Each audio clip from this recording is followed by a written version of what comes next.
J'ai beaucoup entendu parler des météores, mais ça me paraissait assez lointain, énigmatique. J'avais un ami qui était venu, qui avait ramené des photos, mais ça faisait un peu photo d'encyclopédie. Je me rendais pas bien compte, jusqu'à ce que je vois une vidéo avec des slackliners sur internet, où ils prennent des jolis shoots entre des tours en marchant sur des fils de funambule.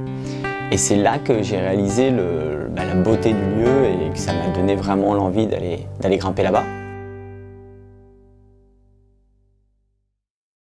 On est parti dans les météores en mai. Il faisait super bon, ni trop chaud, ni trop froid. Il faut dire qu'en Grèce, il fait plutôt beau à cette saison de l'année là-bas.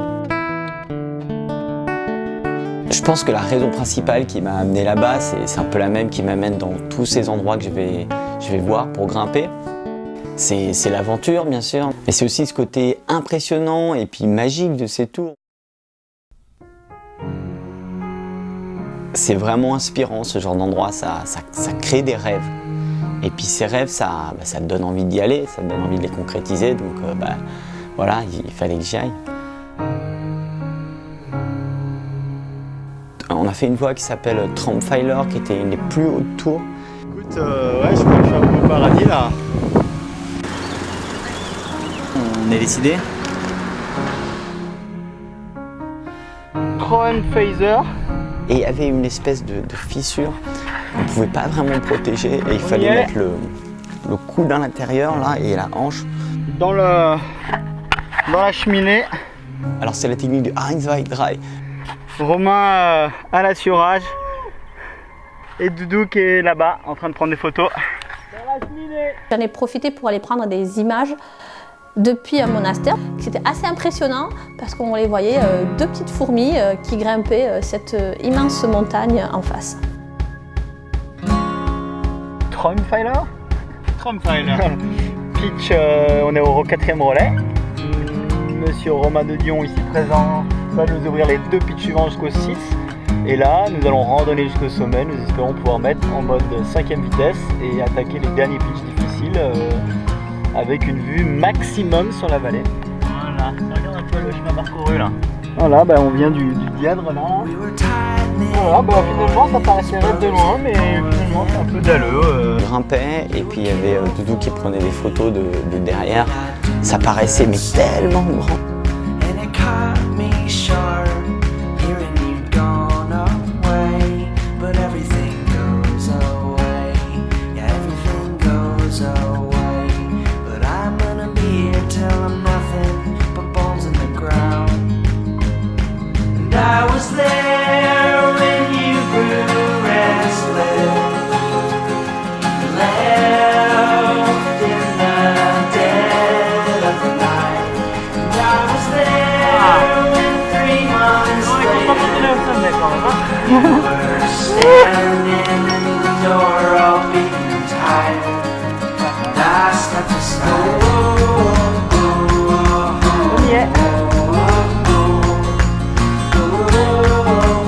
Du gros 240, 50, c'est pas trop, mais bon c'est long hein.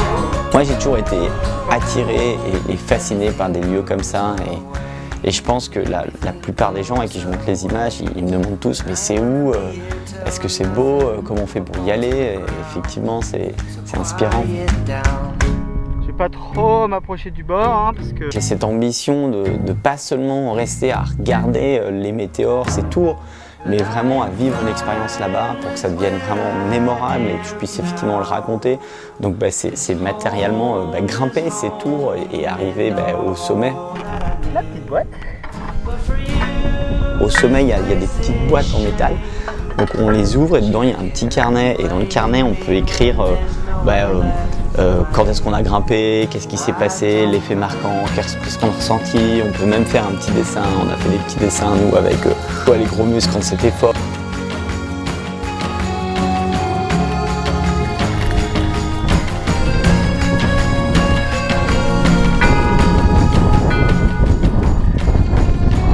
Pour toi Romain. Un voyage comme ça crée des souvenirs inoubliables, intarissables, qu'on peut raconter encore et encore. Et on ne se lasse pas de revoir les images. Il y aura toujours des lieux comme les météores qui seront comme ça à disposition pour tous ceux qui aiment l'aventure, qui veulent pousser leurs limites, pour tous ceux qui, comme moi, ont envie d'aventure et qui ont plein d'énergie à dépenser et qui veulent grimper sur des falaises avec des volumes énormes. C'est aussi ce lieu qui est riche en héritage et en souvenirs, qui fait que ça fait un symbole vraiment fort quand tu grimpes et que tu es là-bas, tu prends du plaisir. Le monastère est vraiment construit à flanc de montagne. On a vu qu'il y avait des tyroliennes pour les ravitailler.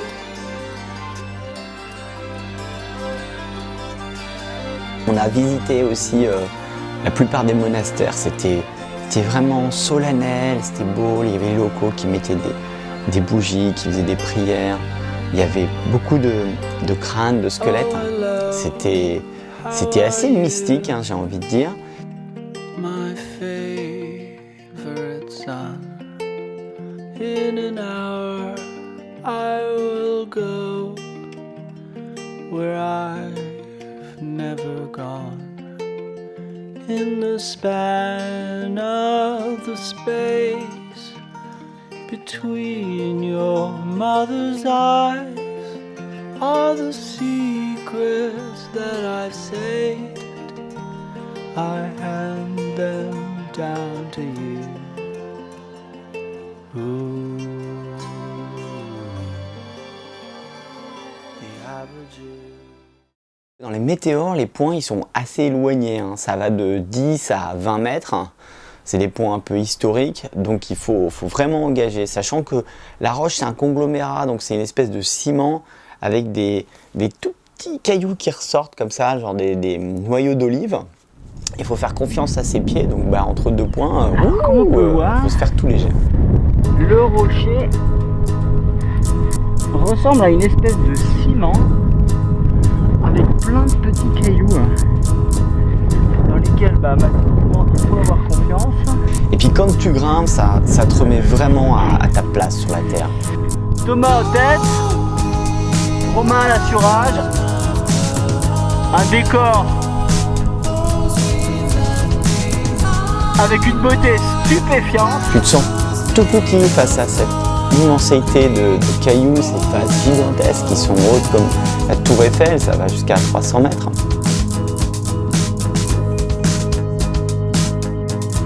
Tu es face à quelque chose qui est vraiment beaucoup plus grand que toi. Et donc vraiment ça te remet à ta place. Je vois pas le relais mais je suppose qu'il est à peine plus haut. Faut être rapide sur les pieds parce qu'on ne sait jamais si la pierre sur laquelle on a mis tout son poids va tenir ou pas. Ah ouais, le relais historique, on est entre le 6 et le 7, c'est ça?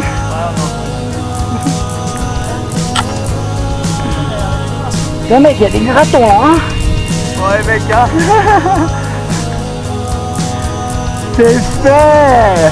Pendant que les garçons sont allés grimper la pyramide, je suis allée me balader.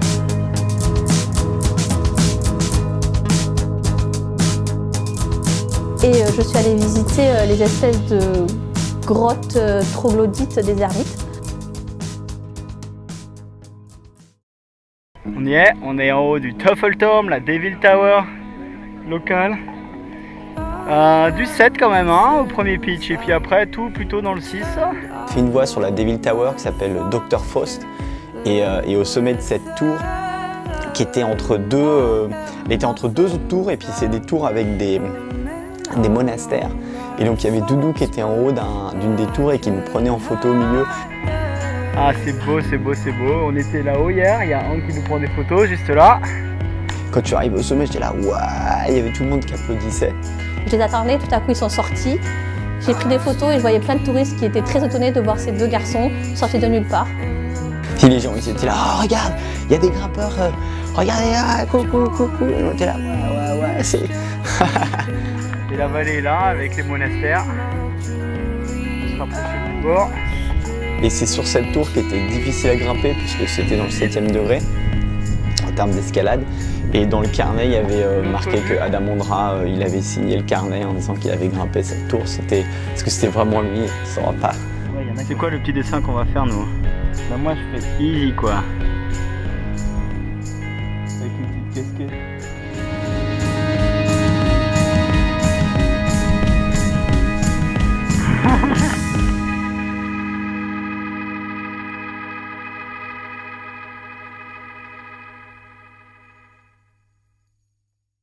Le premier soir, on est allé manger dans un restaurant une moussaka et des salades grecques. C'était super bon. Du coup, tous les soirs. Là, on commande à dîner parce que Ouais. grimper ça creuse. One mythos. T'as pris 3 moussaka, c'est ça hein? Bah, pour toi aussi, j'ai pris la moussaka. Et frites. Ouais, moi la moussaka ça va aller hein. Et tous les soirs, on avait la salade grecque et la moussaka, les bières, les grillades. Très très sympa, ambiance très familiale. À la titre de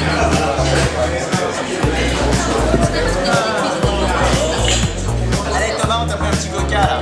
On allait dans un petit bar et là on a croisé un grimpeur qui est un ancien grimpeur multi-milieu qui travaille dans le restaurant.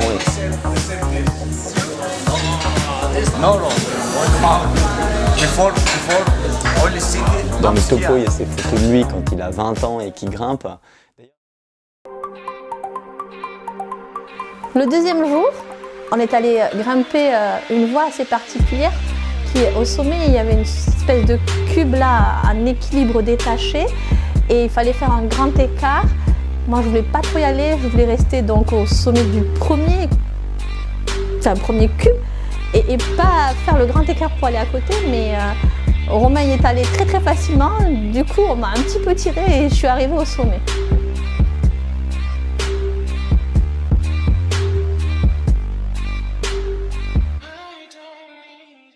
Le patron du camping, il me dit mais si vous grimpez, il nous disait ça dans un anglais. Look, he's here. You can meet the writer of the topo. He's here. He will come. He's coming. You have to talk to him. Et puis on l'a vu, c'est un papy maintenant et c'était vraiment fort savoir qu'il a grimpé tous ces trucs dans les années 80. C'est vraiment unique. J'ai rencontré l'auteur du topo, qui est un Allemand, et il n'y a qu'un seul topo, donc il me l'a dédicacé. C'était un moment émouvant pour moi de le voir. Les garçons ont vu une espèce de doigt, de monolithe qui se détachait de tout au milieu de rien. Ils voulaient absolument aller le grimper, donc on y a été.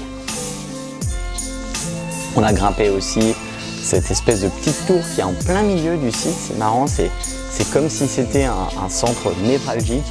Et quand on l'a vu, on a tout de suite dit celui-là, il faut le grimper. Et Romain, qui est parti d'abord en tête, il n'a pas réussi, donc il est redescendu, puisque c'était un truc qui était dans 7B, 7C, un truc comme ça. Donc finalement, j'y suis allé moi pour grimper. C'était vraiment une vue à 360 degrés, c'était incroyable. Et c'était en fait le spindle. Qui vient dans les météores et ne fait pas le spindle, un peu comme si tu allais à Paris et tu ne faisais pas la tour Eiffel. Hein. Waouh! Top of the world! Et oui, on est sur le spindle, 360 degrés turn. On y est! C'est là!